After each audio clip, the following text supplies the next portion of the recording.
comprendre l'origine du jeu de cadre, il faut en revenir à notre américaine de tout à l'heure.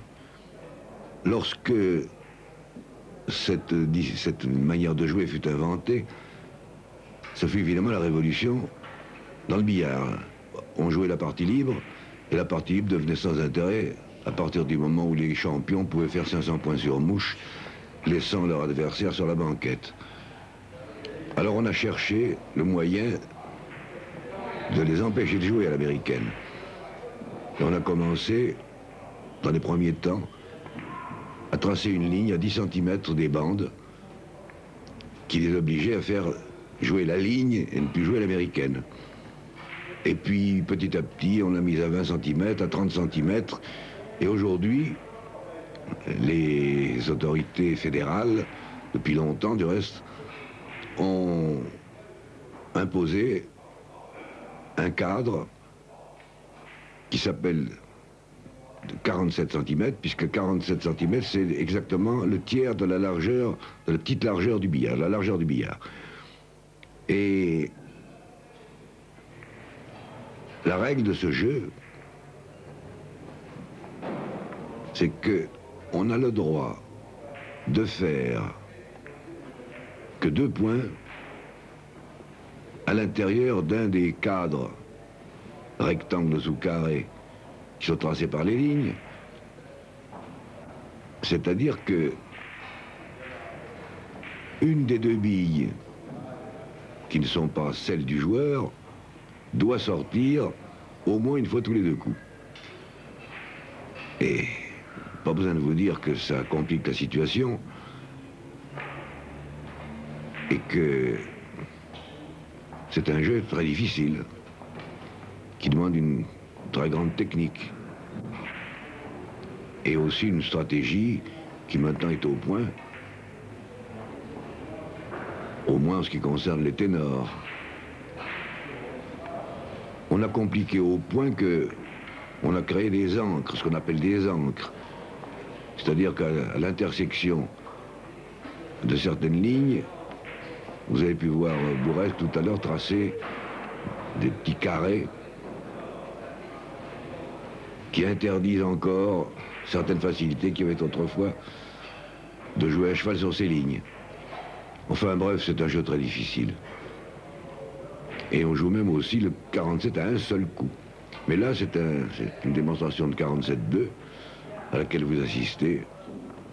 Et vous pouvez juger vous-même de la manière dont il faut conduire ces billes, garder la dominante, ne pas les perdre, ne pas se masquer, ne pas se mettre en éventail, faire des rappels d'une très très grande précision. Mais c'est évidemment le roi des jeux de série.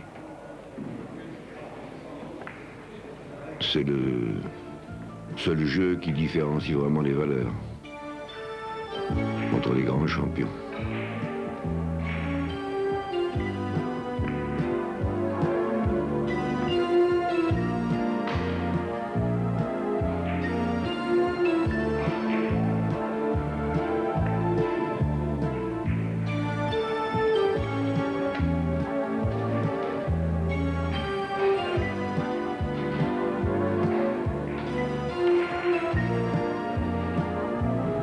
Ça, c'est un coup de ligne.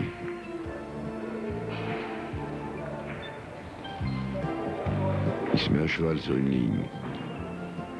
Parce que la solution, pour beaucoup de cas, c'est de mettre les billes à cheval sur la ligne. De cette façon, tant qu'on est à cheval sur 2 cadres, on a le droit de jouer. Mais ça aussi, c'est pas commode.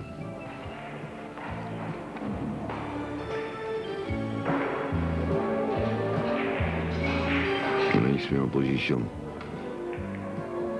Il est entré dans les cadres. Voilà, il est sorti et rentré. Il va de nouveau entrer. Il fait une bande avant pour se replacer. Il est dedans. Il faut qu'il sorte une bille. Et voilà. Position difficile.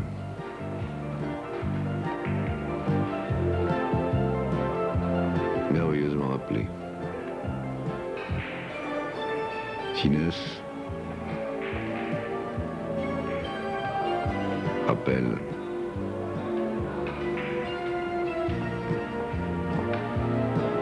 Et presque masqué. C'est rien pour lui. Appel. Il reprend la dominante sur l'autre bille.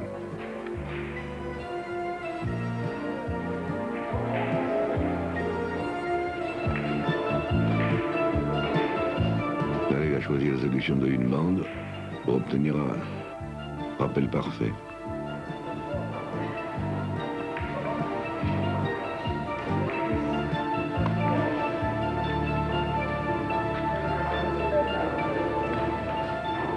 Une bande.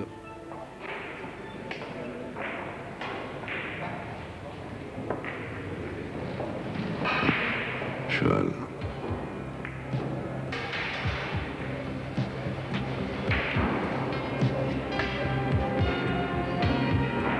Massé.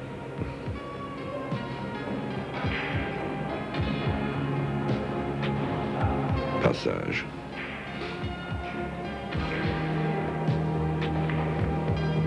C'est un jeu qui doit se jouer, en principe, ce qu'on appelle le tiers du billard. La grande coquetterie des champions, c'est de faire le minimum de rappels en long. Et vous voyez, il n'en fait pas, lui. Il n'en a pas encore fait un depuis le début de cette série.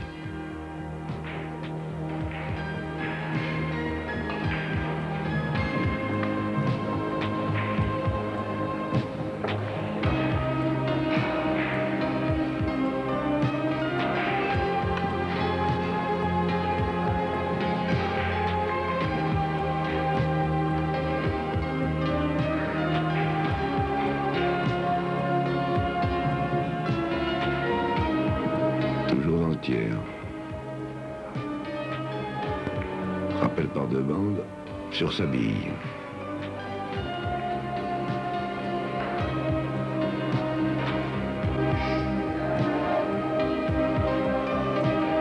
Une finesse. Un placement. Rappel de ligne.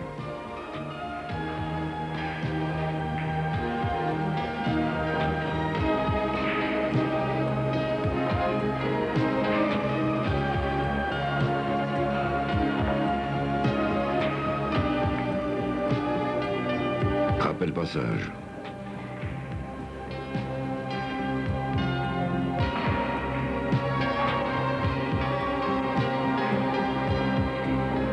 C'est placé à la rouge.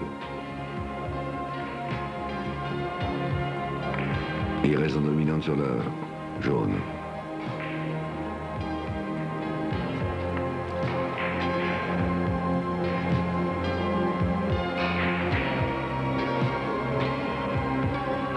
Finesse un peu masquée.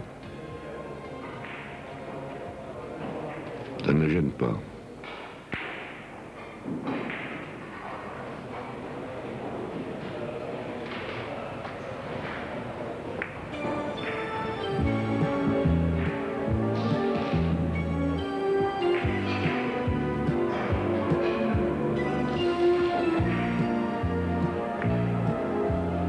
Rappel passage de nouveau.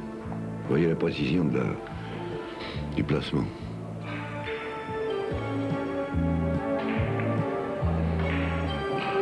Rappel par deux bandes, gardant la dominante sur notre bille.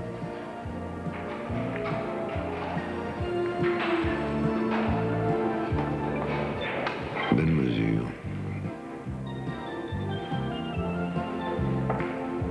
Piqué direct.